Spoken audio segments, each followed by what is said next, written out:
ज़ियान की गाड़ी अंधेरे रास्ते पर धीरे धीरे आगे बढ़ रही थी। इसकी उंगलियां स्टीयरिंग पर सख्ती से जमी हुई थी, जैसे वो किसी फैसले के वज़न को सह रहा हो। पीछे रुकी वो पुरानी तस्वीर बार बार इसके जहन में आ रही थी। मुस्कुराती हुई छोटी राबिया, आखिर तुम्हें इस हाल तक किसने पहुंचाया? इसने खुद से कहा। दूसरी तरफ ढाबे में राबिया भी जाग रही थी। रात गहरी हो चुकी थी, मगर नींद इसकी आंखों से कोसों दूर थी। सिदरा कोने में सो रही थी, मगर राबिया के अंदर एक तूफान था जो थमने का नाम नहीं ले रहा था। अचानक बाहर किसी के कदमों की आहट सुनाई दी।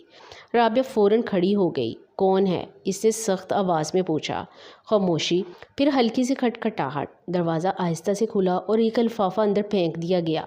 दरवाज़ा फ़ौरन बंद हो गया। राबिया तेज़ी से आगे बढ़ी। इसने लिफाफा उठाया, हाथ हल्के कांप रहे थे। लिफाफे पर कोई नाम नहीं था।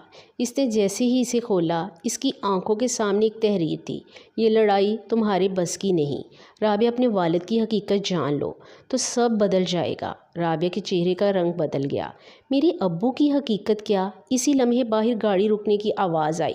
ये आवाज़ अजनबी नहीं थी, ये ज़ियान की गाड़ी की थी। वो तेज़ी से बाहर निकली। ज़ियान गाड़ी से उतर रहा था, मगर इसके चेहरे पर अब वो पहली वाली खामोशी नहीं थी, बल्कि एक फ़ैसला था। राबिया ने सीधा सवाल किया, ये ख़त तुमने भेजा है? ज़ियान रुक गया। नहीं।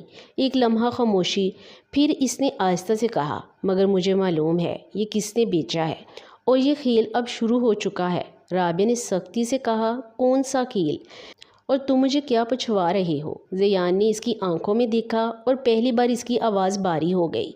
तुम्हारे वालिद का कत्ल हादसा नहीं था राबिया, वो एक मंसूबा था। ये सुनना था कि जैसे ज़मीन राबिया के पैरों तले से निकल गई हो।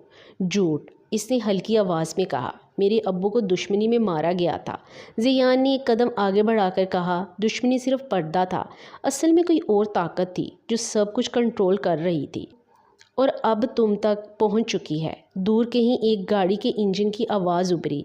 इस बार ख़तरा वाज़िया था, और राबिया पहली बार समझ गई थी कि ये सिर्फ ढाबे की जंग नहीं रही, ये इसकी पूरी ज़िंदगी की हकीकत बदलने वाली कहानी बन चुकी है। ज़ियान ने आहिस्ता से कहा, अगर तुम सच जानना चाहती हो तो अब वापसी नहीं है। राबिया ने लिफाफा मजबूती से पकड़ लिया। इसकी आंखों में आंसू भी थे और आग भी। मैं सच जानकर रहूँगी। और इसी लम्हे अंधेरे में एक नई गाड़ी इनके करीब आकर रुकी।